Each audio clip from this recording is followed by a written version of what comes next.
Oke, nah,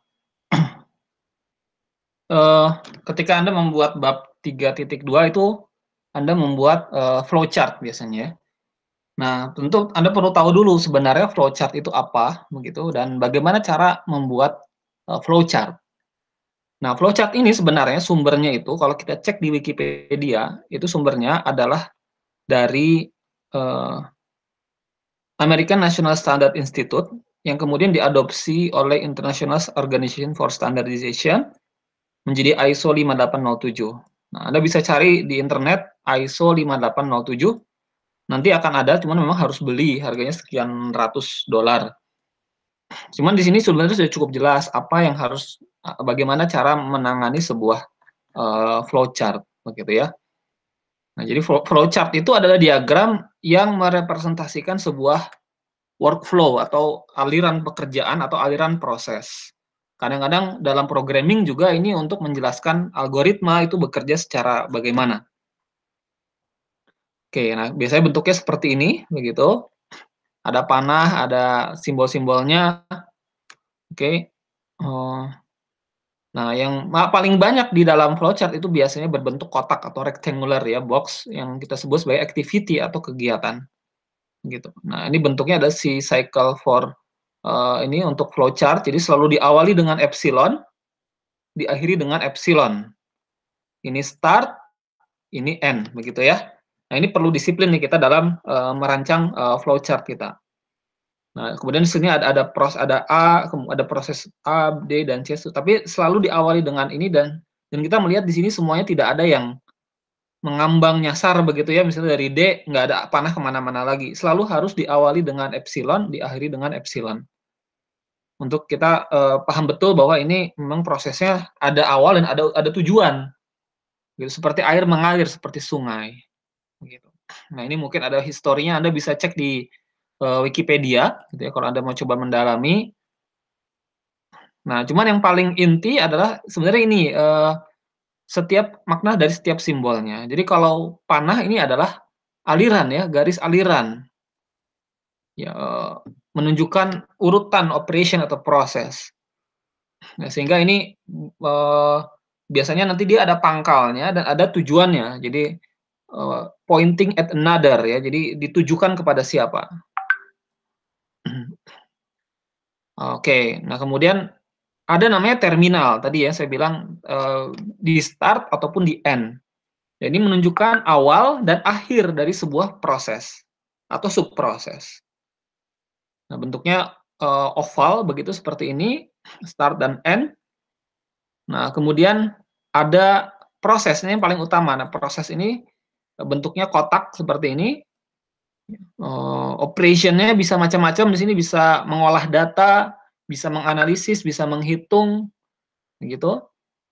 Kemudian ada decision, begitu, ada sebuah bentuknya, belah ketupat seperti ini, yang mana dia bisa ada iya, ada logic di sana. Jika iya maka kemana, jika tidak maka kemana. Contohnya adalah di gambar ini. Apakah lampu sudah di, sudah dipasang? No, maka pasang lampu. Tapi ini flowchart-nya kurang lengkap juga, harusnya ada panah yang lagi, cuman ini saya untuk menunjukkan belah ketupatnya. Kemudian apakah lampu kalau iya, maka lanjut proses berikutnya. Nah, ini Anda bisa menerapkan seperti ini, ya, terutama dalam proses, penelitian, ya, pasti ada proses seperti ini, karena nggak mungkin jalan terus gitu ke depan, karena nanti ada sebuah evaluasi, ya atau tidak.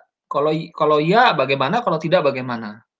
Misalnya, dalam proses penelitian, kita membuat kuesioner, kuesionernya valid atau tidak, reliable atau tidak, kalau tidak bagaimana, kalau iya bagaimana. Tentu ada sebuah kegiatan. Anda membuat model matematika, dicek apakah ini valid atau tidak. Kalau valid, modelnya bagaimana, kalau tidak seperti apa, gitu ya. Kemudian kemudian ini ada input dan output. Jadi kalau misalnya nanti ada sumbangsih data dari luar, nah ini atau ada sebuah input ya dari luar, ini bisa diberikan.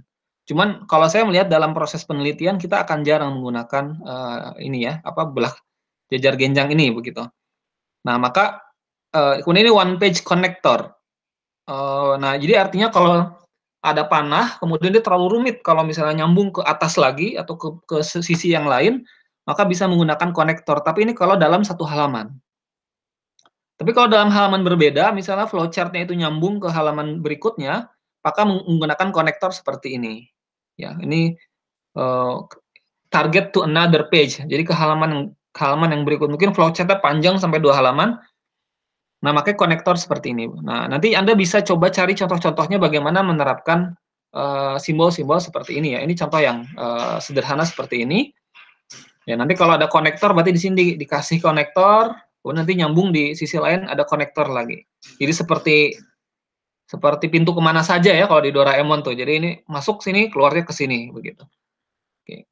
Itu yang, perlu Anda hati-hati dalam mengerjakan. Tadi harus disiplin juga, tadi selalu diawali dengan terminator dan terminal dan akhirnya juga termination juga diakhiri bentuknya elips seperti ini.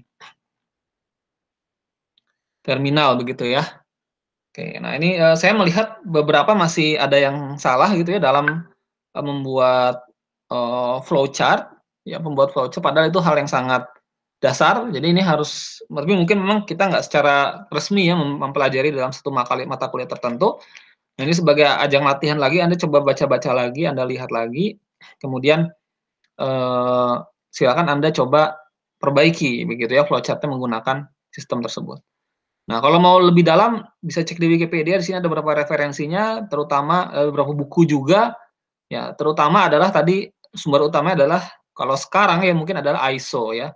ISO, jadi ini standar internasional. Jadi artinya kalau Anda menggunakan ini, dari kutub utara sampai kutub selatan akan memahami apa yang Anda tulis. Jadi jangan bikin diagram sendiri, nanti orang nggak akan paham dengan hasil yang Anda rancang. Ini masalah bahasa ya, language.